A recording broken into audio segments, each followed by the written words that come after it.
प्यारे बच्चों, इस नए वीडियो में, आज के इस वीडियो में हम लोग आइसोमेरिज्म पे जो लास्ट लेक्चर में हमने पढ़ा था, 4 टॉपिक्स हमने पढ़े थे। उसमें chain isomer, position isomer, functional isomer और रिंग चेन आइसोमर।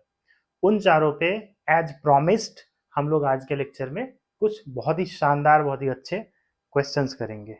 ठीक है, तो और ये जो क्वेश्चंस हैं, ये बेसिकली तुम्हारे वही नीट और जेई के लेवल के ही क्वेश्चन हैं।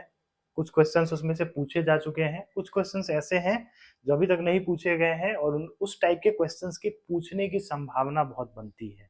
ठीक है, देखो एक चीज समझो, क्वेश्चंस क्यों इंपॉर्टेंट है। क्वेश्चन इसलिए इंपॉर्टेंट है क्योंकि आइसोमेरिज्म में तुम्हारे साथ सबसे बड़ी प्रॉब्लम क्या होती है पता है? तुम्हारा छूट जाएगा। अगर जब तुम क्वेश्चन करने जाओगे ना और बोलेगा नंबर ऑफ आइसोमर, तो अगर मान लो 10 आंसर आ रहा है तो किसी कारण से तुम्हारा 9 ही आ रहा होगा या 8 ही आ रहा होगा, एक एक या दो रह जाता है। ठीक, या फिर कभी कभी एक दो एक्स्ट्रा बन जाता है।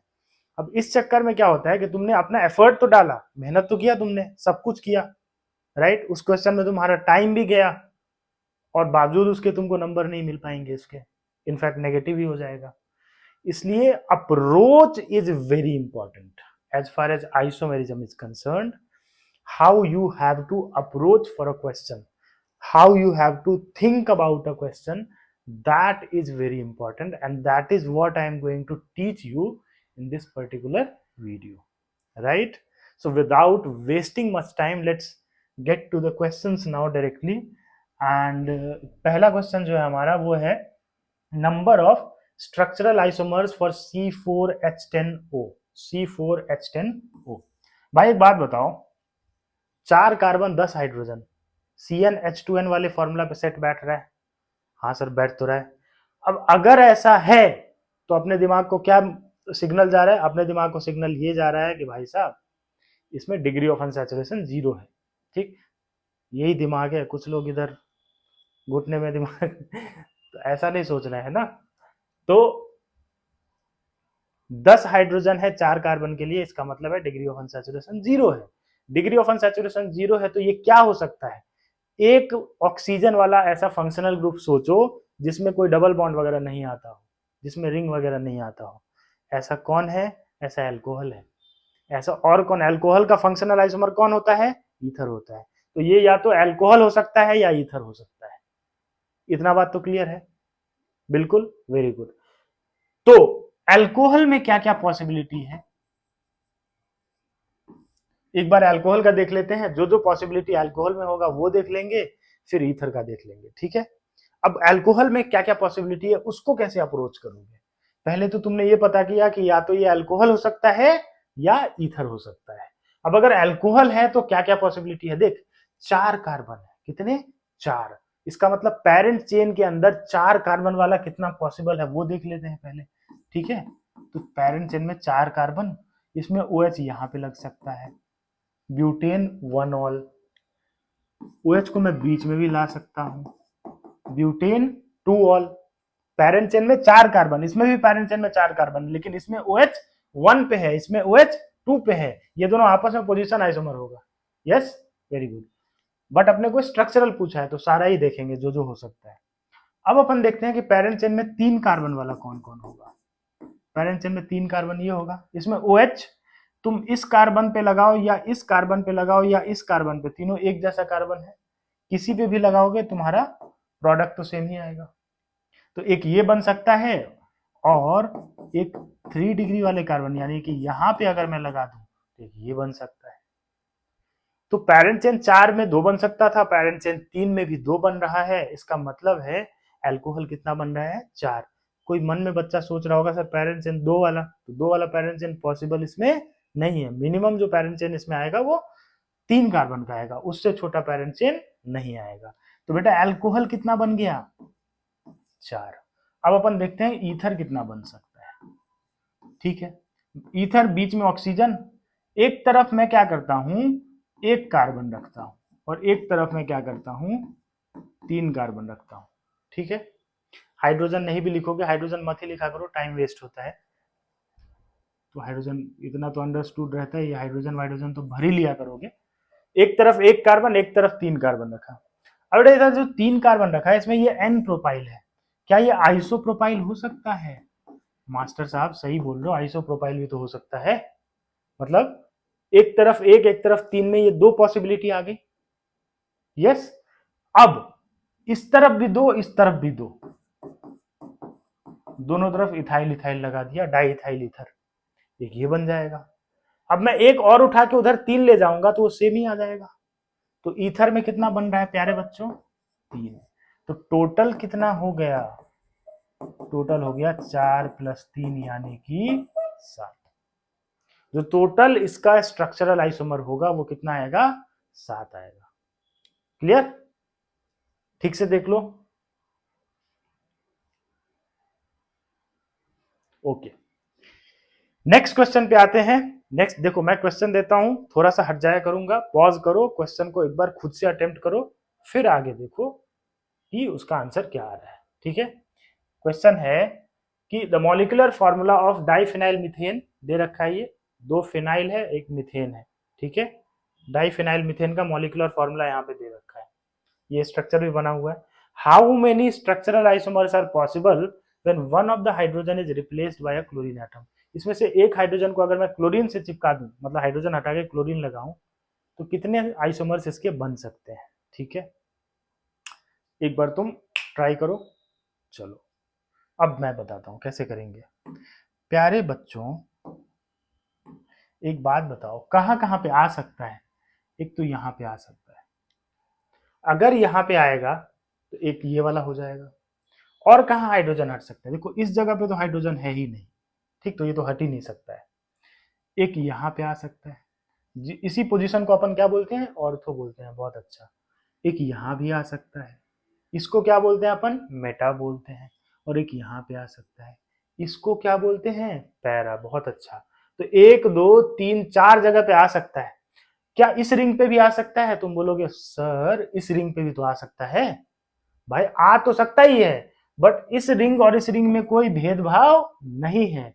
क्योंकि मुझे एक ही क्लोरीन लगाना है, तो चाहे मैं इस रिंग पे लगाऊं या इस रिंग पे लगाऊं, एक ही बात है, बतवा सेम है।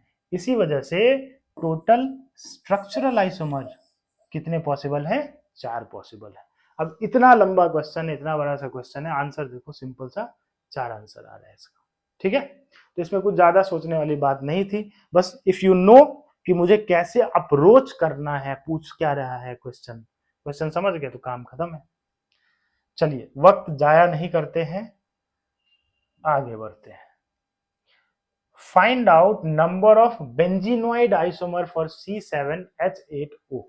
इसने खुद बोला बेंजीनोइड, मतलब भाई इसके अंदर एक बेंजीन तो चाहिए ही चाहिए, मतलब बेंजीन बनाओ उसमें बाकी चीजों को टांगो। तो इसमें कार्बन कितना है? ठीक, तुम पहले ट्राई कर लिए होगे, वेरी गुड। अब देखो इसमें कार्बन कितना है? C7H8O 7 कार्बन है, 6 कार्बन तो बेंजीन रिंग में ही चला गया। अब हमारे पास बचा एक कार्बन। कितना कार्बन? एक कार्बन। तो अगर मैं इधर एक कार्बन लिख दूं तो मैं लिख दूंगा CH2 और एक OH इससे चिपका दूं। देखो तो फॉर्मूला सेम आ रहा है। 8 हाइड्रोजन है, 1 2 3 4 5 2 7 और एक 8, 8 hydrogen 7 carbon 1 oxygen.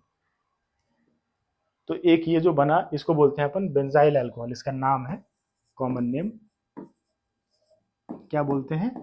Benzyl alcohol. एक तो ये बन गया। अब क्या बन सकता है?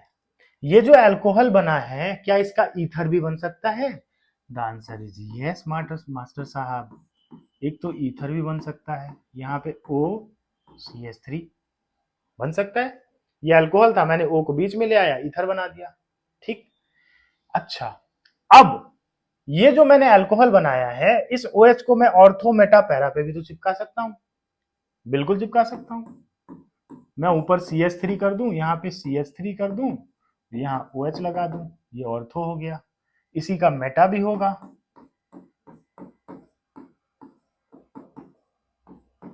और इसी का पैरा भी होगा। यस और नो? यस। और कोई संभावना और कोई पॉसिबिलिटी बन रहा है? द आंसर इज नो, और क्या ही बना सकते हो। एक बेंजाइल अल्कोहल तुमने बना लिया, इसी का तुमने ईथर बना दिया।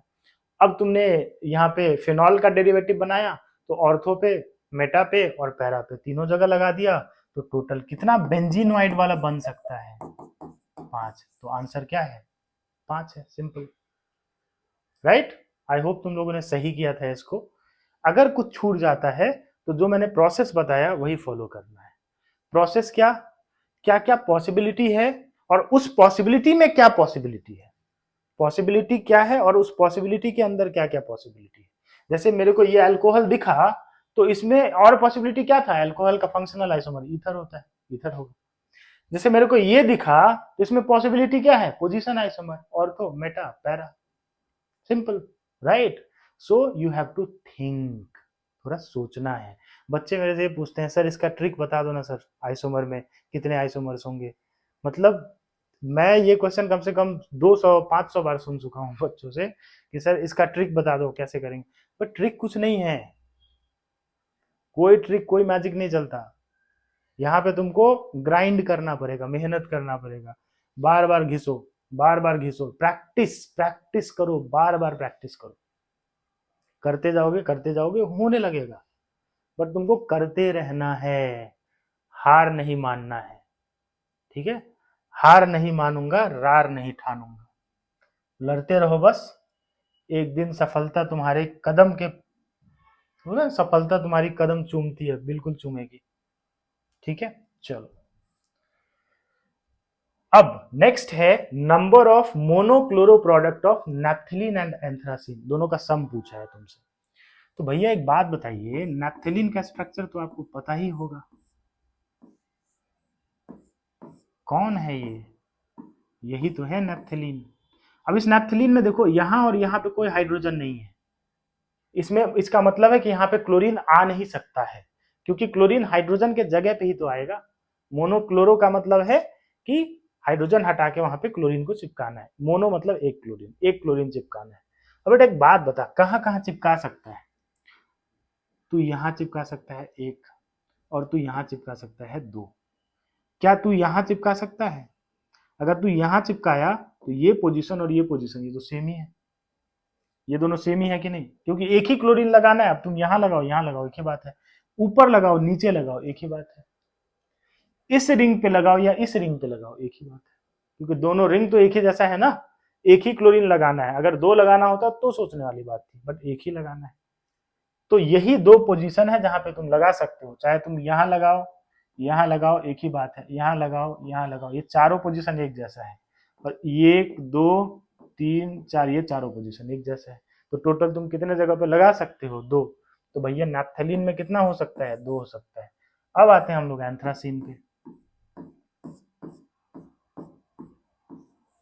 एंथ्रासिन में 3 बेंजीन का रिंग होता है, तो भैया एंथ्रासिन में कितना हो सकता है? जरा देखते हैं। अब अपने को ये तो पता चल चुका है कि ये ये एक जैसा है, तो एक यहाँ लग सकता है। ये एक जैसा है, तो एक यहाँ लग सकता है, 2। और ये दोनों एक जैसा है, इसमें एक लगा सकते हैं, है कि नहीं? है। तो इसमें कितना पोजीशन ऐसा आ रहा है? 3 जगह पे लग सकता है। तो भाई साहब टोटल कितना आ रहा है? टोटल आ रहा है 5। टोटल कितना आ रहा है? 5 आ रहा है। ठीक, सिंपल है। आई होप समझ आ गया होगा। Very good. आगे चलते हैं without wasting any further time. Number of 1 degree 2 degree and 3 degree amines for C4H11N। देखो C4H11N, 4 2 8, 8 + 2 = 10, एक हाइड्रोजन एक्स्ट्रा है। क्यों है? क्योंकि नाइट्रोजन की वैलेंसी 3 होती है। अगर यही ऑक्सीजन होता तो जितना एल्केन में हाइड्रोजन होता है उतना ही होता, बट नाइट्रोजन की वैलेंसी 3 होती है, तो 2 तो इधर वाले बॉन्ड से भर जाएगा, बट एक एक्स्ट्रा उसको चाहिए, तो वो हाइड्रोजन से ले रहा है, ठीक है। इसलिए 11 हाइड्रोजन, मतलब डिग्री ऑफ अनसैचुरेशन इसका कितना है? लड्डू है। कितना? लड्डू। अब अगर मैं तुमसे पूछूं प्राइमरी सेकेंडरी टर्शियरी अमीन तुमको याद है? भाई प्राइमरी अमीन होता है जो एक ही कार्बन से जुड़ा हो, सेकेंडरी अमीन होता है जो 2 कार्बन से जुड़ा हो, टर्शियरी अमीन होता है जो 3 कार्बन से जुड़ा हो। तो तीनों को चेक करेंगे कि सर इसका प्राइमरी अमीन कितना बन सकता है, 1 डिग्री अमीन कितना बन सकता है। ठीक है, प्राइमरी अमीन कितना बन सकता है। देखो प्राइमरी अमीन कौन कौन है, 4 कार्बन है, 1 2 3 4, 4 कार्बन वाला एक ये बना दिया, एन ब्यूटाइल लगाया, इसको एन ब्यूटाइल बोलते हैं, स्ट्रेट है, नॉर्मल ब्यूटाइल, तो एक एन ब्यूटाइल बना। अब एन ब्यूटाइल का क्या मैं सेकेंडरी ब्यूटाइल बना सकता हूं, बीच में 2 डिग्री से जोड़ दिया, ये सेकेंडरी ब्यूटाइल अमीन है। अब सेकेंडरी बन गया, अब क्या मैं आइसो ब्यूटाइल बना सकता हूं, बन जाएगा सर, आइसो ब्यूटाइल भी बन जाएगा। और क्या मैं इसका टर्सरी ब्यूटाइल बना सकता हूं, बिल्कुल बन जाएगा सर, टर्सरी मतलब 3 डिग्री वाले से। ये कार्बन कितना डिग्री है, 3 डिग्री, तो ये टर्सरी ब्यूटाइल है। ये आइसो ब्यूटाइल में ही 1 डिग्री वाले से जुड़ा तो इसको आइसो ब्यूटाइल बोलते हैं, और ये एन ब्यूटाइल वाले में ही 2 डिग्री से जुड़ा तो इसको सेकेंडरी बोलते हैं क्योंकि 2 डिग्री है। ठीक, और ये तो अपना एन ब्यूटाइल वाला है। तो यार 1 डिग्री अमीन में यानी कि प्राइमरी अमीन में कितना बन रहा है, 4 बन रहा है, और कोई संभावना इसमें नहीं है।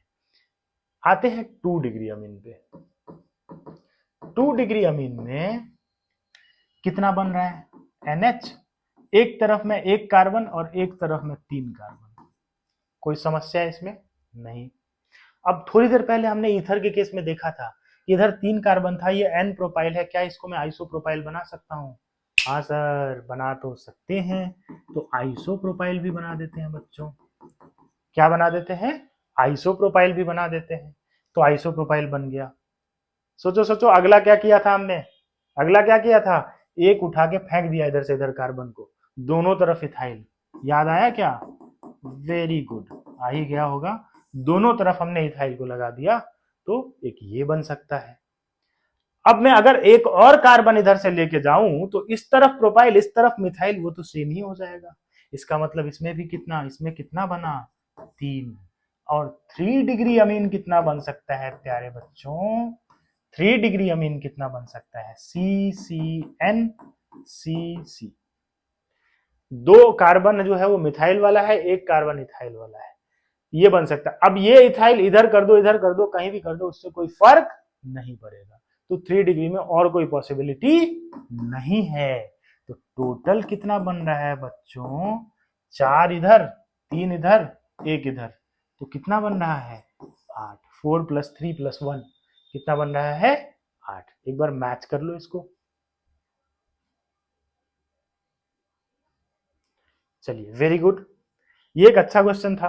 ठीक है, ये बढ़िया क्वेश्चन था, इससे काफी क्लैरिटी आया होगा तुम लोगों को। ये बहुत ही सिंपल सा छोटा सा क्वेश्चन है। क्वेश्चन क्या है, फॉलोइंग कंपाउंड्स आर, ये आपस में क्या है, दिख गया होगा तुमको, क्या है, देखो यहाँ पे COH है, इस जगह पे यहाँ पे COH है, ठीक है कोई बात नहीं है। तो अगर ये COH है, इसको अगर मैं 1 डालूंगा तो ये 2 आएगा ब्रोमो का। अब मैं यहाँ पे 1 डाला, 2 पे तो ब्रोमो नहीं है, 3 पे ब्रोमो आ रहा है, तो क्या ब्रोमो का पोजीशन चेंज हो गया कि नहीं, जैसे ही पोजीशन चेंज हुआ वैसे ही ये आपस में क्या कहलाएगा,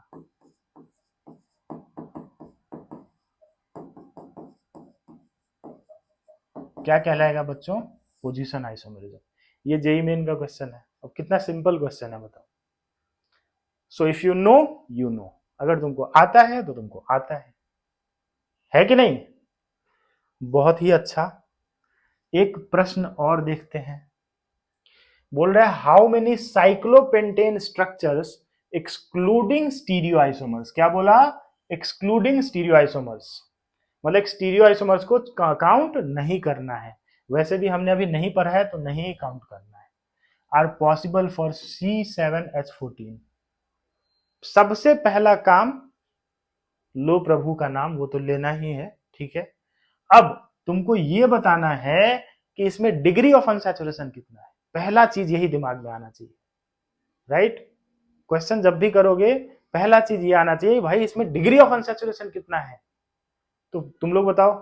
very good, degree of unsaturation कितना है, CnH2n जैसा है, तो इसका DU कितना है, 1। इसका मतलब है इसमें एक रिंग पॉसिबल है, और ये हमसे पूछा क्या है, साइक्लोपेंटेन कितना बनेगा, मतलब 5 मेंबर वाला रिंग कितना बन सकता है। पॉज करो, आंसर बताओ, मतलब सॉल्व करो और मैच करो। देखो 5 मेंबर अगर मैं बनाता हूं तो 5 मेंबर का मैंने साइक्लोपेंटेन बनाया। अब इसमें 7 कार्बन है, कितना कार्बन है? 7 कार्बन है। 7 कार्बन है तो इसमें कितने ब्रांच आने हैं? 2 ब्रांच आने हैं, मतलब 2 मिथाइल और लगाना होगा। या तो तुम 2 मिथाइल लगाओ या 1 इथाइल लगाओ, और तो कोई पॉसिबिलिटी ऐसा है नहीं। तुम्हारे दिमाग में क्या आना चाहिए कि साइक्लोपेंटेन है और 2 कार्बन बच रहा है, तो या तो मैं 2 मिथाइल लगाऊंगा या मैं 1 इथाइल लगाऊंगा, है कि नहीं? और ये इसी में जितनी पॉसिबिलिटी है वो सब चेक हो जाएगा। मैंने 2 मिथाइल लगाया, मैंने दोनों मिथाइल को एक ही कार्बन पे लगाया, 1,1 डाइमिथाइल साइक्लोपेंटेन, ठीक। क्या मैं इसके पोजीशन को बदल सकता हूं क्या? 1,2 कर सकता हूं क्या? बिल्कुल कर सकता हूं।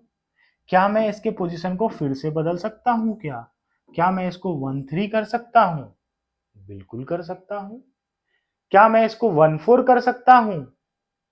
बिल्कुल नहीं कर सकता हूं, क्योंकि जैसे ही इसको उठा के मैं यहां लाऊंगा सेम हो जाएगा, इधर से नंबरिंग हो जाएगा। बतवा समझे कि नहीं समझे? इसको उठा के इधर लेके आएंगे तो सेम हो जाएगा, इसी वजह से 1,4 पॉसिबल नहीं है, 1,3 ही पॉसिबल है, ठीक। तो डाई मिथाइल वाला तो यही तीनों है। अब एक इथाइल वाला आएगा, एक इथाइल कहीं पे भी चिपकाओ, मेरा मन है मैं यहीं चिपकाऊं, कहीं और चिपका दो कोई दिक्कत नहीं है। इसको चेंज कर देंगे उससे कुछ फर्क नहीं पड़ेगा। तो एक ये बन गया, 3 ये बन गया, टोटल कितना बन गया? टोटल 4 बन गया। तो आंसर क्या है? 4 है। समझा बात? यही है, this is how you have to approach. पहले हाईएस्ट मेंबर वाला बनाओ। जैसे इसी में अगर तुमसे पूछता है कि टोटल बताओ, तो पहले क्या करते हैं, 7 मेंबर में जो बनता है वो बनाते हैं, 7 में एक ही बनेगा। फिर 6 मेंबर में जो बनता है वो बनाते हैं, 6 में एक मिथाइल लगता है तो उसमें भी एक ही बनता। फिर 5 में, फिर 4 में, फिर 3 में, तो वो बहुत ज्यादा आंसर आ जाता है, राइट। अब उतना ज्यादा आंसर आ जाएगा, तुम फालतू में तुम्हारा टाइम बहुत वेस्ट होगा, राइट। तो उस टाइप के क्वेश्चंस को नहीं करना है, क्योंकि उसमें बहुत ज्यादा टाइम वेस्ट होगा। अगर तुम रिक्वेस्ट करोगे, कर ही रहोगे मन ही मन, तो मैं एक क्वेश्चन करवा देता हूं कि भाई C6H12 का टोटल साइक्लिक आइसोमर कितना होगा?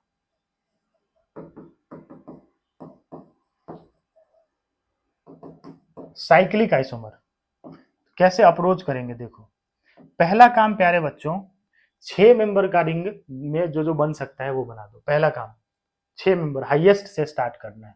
6 मेंबर में जो जो बन सकता है बना दो, 6 में एक ही बनेगा, है कि नहीं? C6H12 डिग्री ऑफ अनसैचुरेशन 1 है, एक ही बनेगा। 5 पे आओ, 5 में भी एक ही बनेगा, क्योंकि एक मिथाइल लगाओ, वो मिथाइल कहीं पे भी लगाओगे उससे कोई फर्क नहीं पड़ेगा। बहुत अच्छा। 4 में आते हैं। अब समझो, 4 में जैसा अभी हमने देखा, 4 में हम क्या कर सकते हैं, 2 मिथाइल, अब उस मिथाइल के पोजीशन को चेंज कर करके देखेंगे, और एक इथाइल, यही 2 पॉसिबिलिटी है। 2 मिथाइल तो एक ही जगह पे लगा दिया, इस 2 मिथाइल के पोजीशन को चेंज किया, इस 2 मिथाइल के पोजीशन को फिर चेंज किया, ये 1,2 है, ये 1,3 है,